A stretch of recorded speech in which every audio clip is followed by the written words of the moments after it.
नहमदु व नसल्ली अला रसूलिल करीम अम्मा बाद फ़अऊज़ु बिल्लाहि मिनश शैतानिर रजीम बिस्मिल्लाहिर रहमानिर रहीम। अस्सलामु अलैकुम व रहमतुल्लाहि व बरकातुहू। स्किन रैशेस के बारे में, जो स्किन में रैश पड़ जाते हैं, इसके बारे में काफ़ी लोगों ने, और लोगों से ज़्यादा ख़वातीन ने, और ख़वातीन ने बच्चों के एतबार से अपने से भी ज़्यादा पूछा।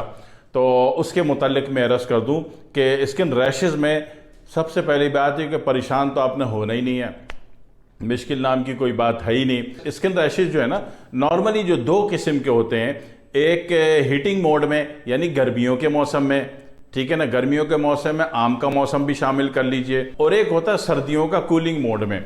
स्किन रैशेज दो मोड में होते हैं, एक हीट मोड में और एक कूलिंग मोड में।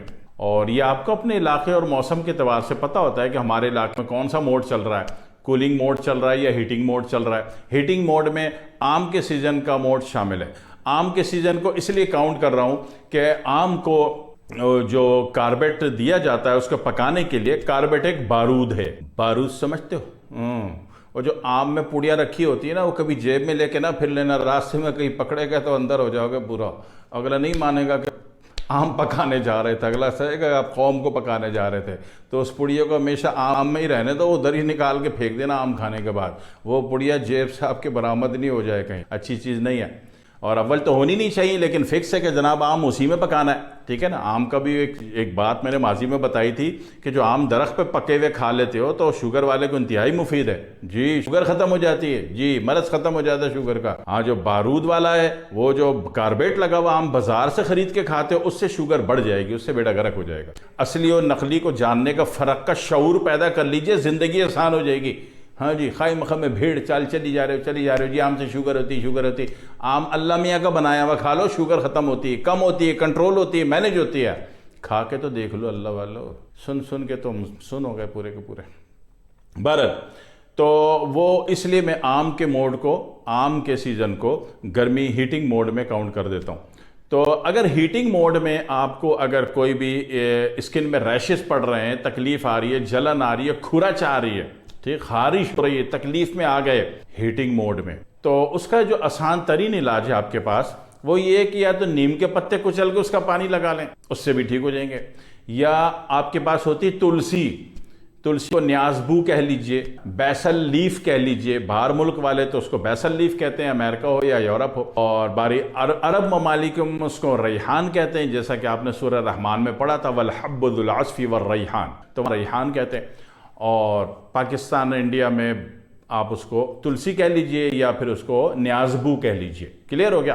तो उसके पत्ते भी कुचल के लगाने से हीटिंग मोड वाली स्किन एलर्जी, हीटिंग मोड वाली स्किन रैश, ठीक है, ख़त्म हो जाता। और दूसरा तरीका ये है कि आपके पास नीम का तेल होना चाहिए। नीम का तेल बनाने का बहुत आसान तरीका, मैं तो कहता हूँ घर कौम इसको बनाए बड़ी ईमानदारी, इसको ब्रांड करे, लेबल लगाए और बेचे पूरी दुनिया में। बाहर वाले नीम की बहुत कदर करते हैं, और नीम सबसे ज़्यादा कायनात में अल्लाह ने आपको दिया है। धंधा करने पर तो आ जाओ अल्लाह वालों, डिग्रियाँ लेकर नौकरियाँ ढूंढते फिर रहे हो सुबह शाम।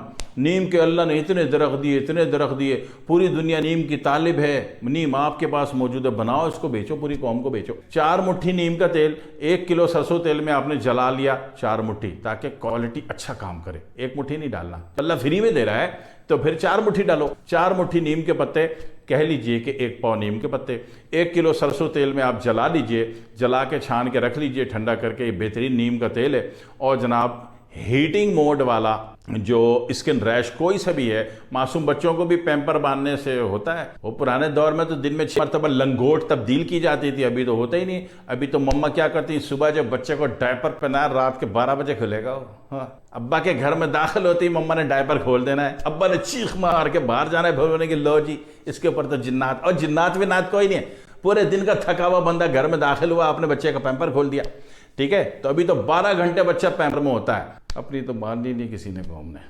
तो बहरहाल जी, तो बच्चे को भी रैशेस पड़ गए, तो ऐसी सूरत में बच्चे को भी यही नीम का तेल लगा दें। और अगर तुलसी का तेल बनाना है आपने, तो तुलसी का मिजाज क्या था, उजलाती 2। तो तुलसी का अगर तेल बनाना है तो वो अरंड के तेल में बना लीजिए या कोकोनट ऑयल में बना लीजिए। अरंड का तेल कैस्टर ऑयल और कोकोनट ऑयल दोनों का मिजाज एक, तो उसमें बना लीजिए। यानी कि 1 पाव अलसी के, वो तुलसी के पत्ते, तुलसी के पत्ते, ठीक है ना, उसके पत्ते 1 पाव की मात्रा में, 1 पाव की मिकदार में लेके आपने 1 किलो नारियल के तेल में पका के रख लिया, तो ये लगाने से भी रैशेस ख़त्म होंगे, आपकी स्किन सॉफ्ट हो जाएगी, मासूम से प्यारे प्यारे से हो जाएंगे, बस जल्दी रिश्ते आएंगे, जल्दी शादियाँ होंगी आप लोगों की। अच्छा, दूसरी बात ये कि कूलिंग मोड में अगर हो गया,